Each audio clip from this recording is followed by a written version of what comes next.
Not far from here lies Sparta, a most beautiful city of Achaia. At its borders you must seek a promontory named Tenarus, which stands in a hidden and remote place. There a crevice opens that leads to the realm of the underworld, and through its gaping gates one glimpses an impassable path. You must pass through that gate and venture forth along that road. You will arrive through this tunnel at the palace of Orcus. But you must not go there, into those shadows, empty-handed. Carry in both your hands a barley cake kneaded with wine and honey, and place 2 coins in your mouth. When you have traveled a good part of that road meant for the dead, you will meet a lame donkey laden with wood with a muleteer, himself in poor condition, who will beg you to pick up some of the bundle of sticks that fall from his load along the way. Pay him no heed, and without answering, pass by in silence.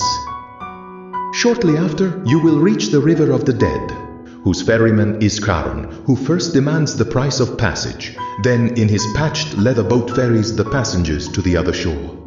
Yes, indeed, even among the dead avarice thrives. Charon, who is the tax collector of hell, surely a very great god, does nothing for nothing.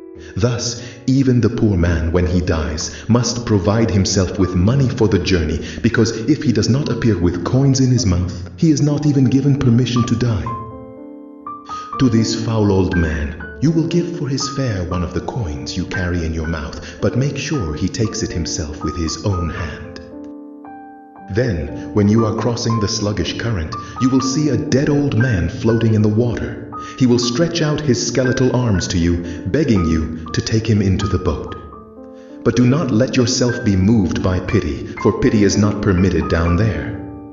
Once you have crossed the river, you will encounter shortly after some old women intent on weaving a cloth, who will ask you to lend them a hand. Remember that you cannot do this either.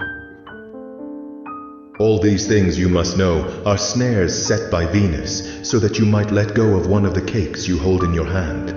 And do not think that this matter of the cakes is a trifle, for if you lose even one of them, you will never return to the light. Indeed, there is an enormous dog, a monster with 3 huge heads, which with his deafening barks thunders in the ears of the dead, terrifying them, though he can do no harm, and in this way he stands guard at the threshold and the black hall of Proserpina, and keeps watch over the empty dwelling of Dis.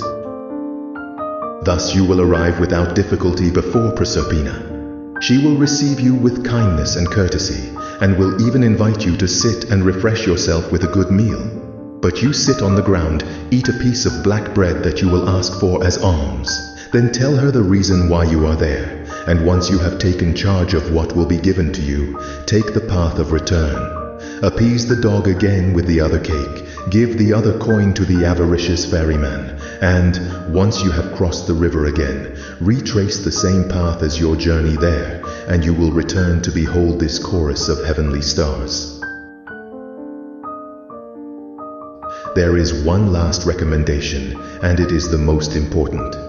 Do not open and do not look inside the little vessel you will carry, and in any case, do not be too curious about the treasure of divine beauty that is hidden within it.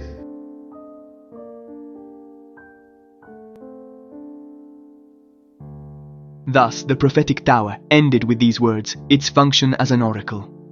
Psyche did not delay. She went toward the Tenarian gate, providing herself with coins and cakes according to the instructions received, and descended into the tunnel that leads to the underworld. She passed without speaking the lame muleteer, gave the coin to the boatman, paid no heed to the dead man floating, ignored the insidious pleas of the weavers, appeased with the offering of a cake the rabid and horrible dog, and thus was able to enter the dwelling of Proserpina. Once there, she refused to use the soft chair, and did not accept the exquisite foods offered to her by the goddess, but sat on the ground at her feet, and eating her black bread told of Venus's request. She immediately took the little vessel that Proserpina had filled and closed without letting herself be seen.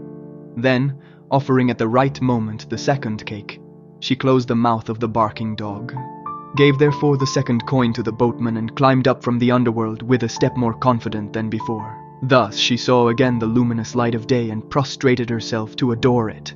But although she was in haste to complete her task, she was seized by a reckless curiosity. But how, She said to herself, should I be so foolish as to carry divine beauty to Venus without using some of it for myself? Perhaps to make myself more beautiful in the eyes of my lover. and saying this, she opened the little vessel.